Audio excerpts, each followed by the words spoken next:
Good morning, and everybody, and welcome to Jay's Latest. I am your host, Greg Borden. Going to talk all things Toronto Blue Jays today, as unfortunately we got to talk about a loss and how things are tightening up in this division race, very, very much so. So let's talk this close game in the Bronx yesterday. As unfortunately the Blue Jays lost their first series in a hot minute. Did not go as good as planned.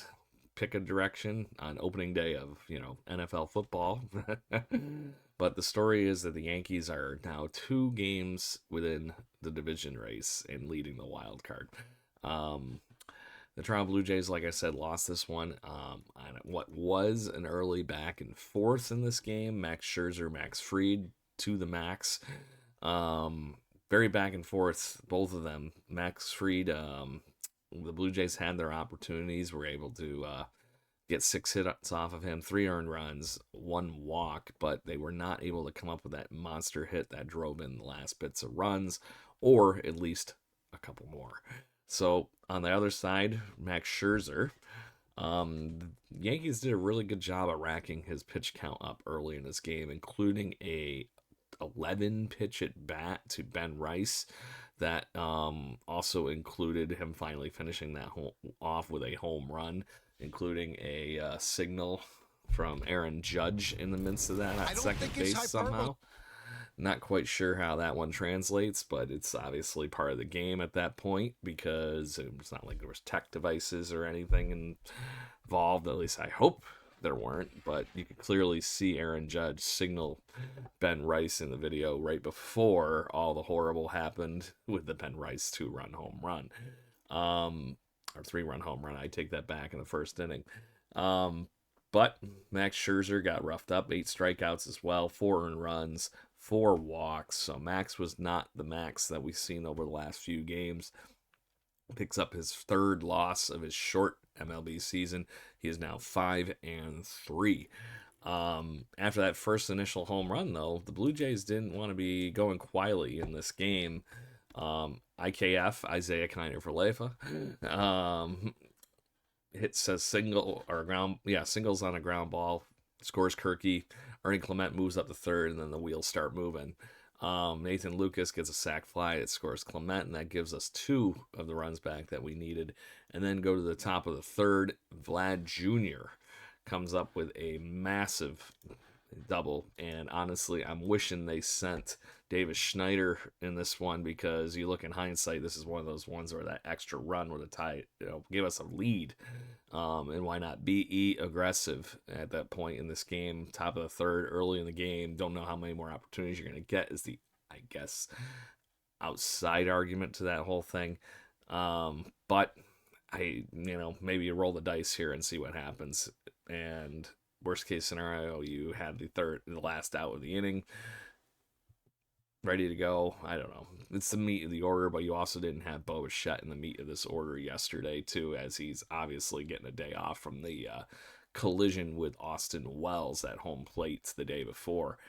So anyway, tie ball game, 3-3, and Cody Bellinger works a big at bat in the third, and this would be the end of the scoring. That double right there scores Aaron Judge after he had just stole a base.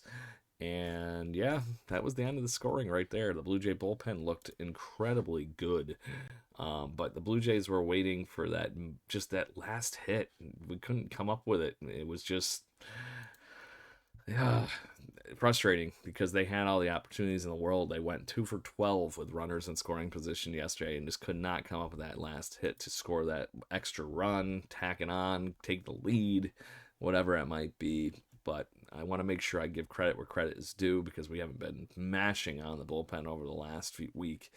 Ryan Borucki, Brandon Fisher, and Jeff Hoffman combined for 3 2/3 of innings yesterday, and were able to keep this game close for the Blue Jays to be able to potentially come back and do something with it. The unfortunate catch is they did not come back and do something with it. So it is what it is. That's how the cookie crumbles. What do you want to call it? But the problem with this whole thing is it's really, really heated up this division race. The Yankees are now only 2 games back, and this is not going to get any easier for the Blue Jays over the next week. as things turn, the Blue Jays will be facing the Houston Astros, but the division race right now is all getting stacked up. The Yankees are 2 games back. The Boston Red Sox are 3.5, and those are your top 2 wild card teams.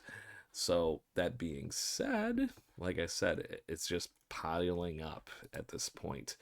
The Blue Jays are going to be, playing a first place team. Thank God.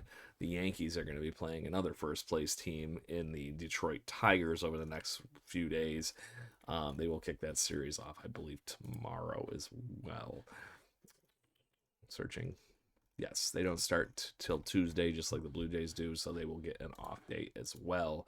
But on that, the Blue Jays just need to find a way to start winning some more ball games. They are still the second best team in Major League Baseball since the All-Star break as far as record. They need to start finding that sauce again to be able to put on this, because it's fallen apart a little bit, and the cracks have shown. They are so much better than they played over the last few weeks. They need to find a way to get back to that form of having fun and goofing around and doing what they need to do to get this team moving to October and do a deep run in October.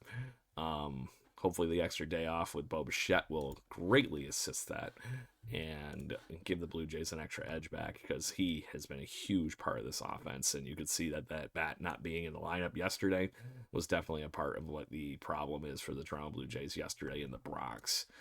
But there is a good sign. Dome Sweet Dome. We're going to be heading home to the field. The Blue Jays have been just destroying oppositions in all season. Blue Jays' current home record is 45-24.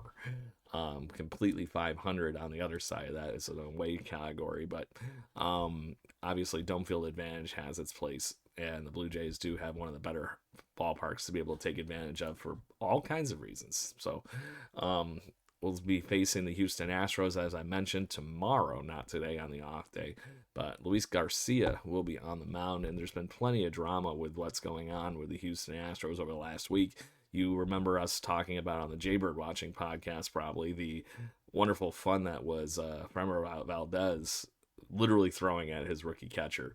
I still cannot say anything about anything but that was what he did.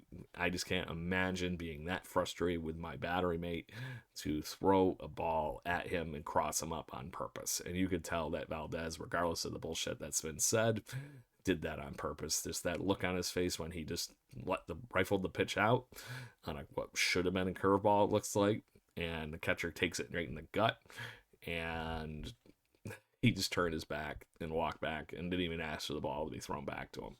So, just stupid. So if that's the kind of stuff that's going on in that locker room, the Blue Jays, I hope, take advantage of that and give it a good shot. Luis Garcia is no slouch, but he has not been in the rotation at all like this year. So he's just getting back and healthy. 4.5 ERA in his only start, 6 innings of work, 6 strikeouts. That was 3 earned runs in his last start against the Los Angeles Angels in his only start for this season. So Garcia's back on the bump for them, and hopefully the Blue Jays can take advantage of that, and because I believe they faced pretty well, actually. I take that back. I think he was the one that threw the no-hitter against us in his rookie season. George Springer's batting .429 against him with 2 home runs. That's encouraging. But on the flip side of that whole thing, Jose Barrios will be on the mound for the Toronto Blue Jays, and he will be looking to continue what was trending in the right direction before the outing in Cincinnati, where he just could not get out of the third inning, I mean. So still only allowed 5 hits and 2 earned runs in that little tiny bit the other night. So, but hopefully that's a bounce back start for Jose Barrios tomorrow.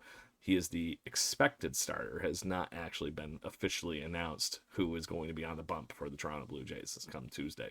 So tune in. Hope all football has been going well for you too. Blue Jays hopefully get back on the saddle here and get run to the playoffs. And we will talk to you soon. Go Blue Jays.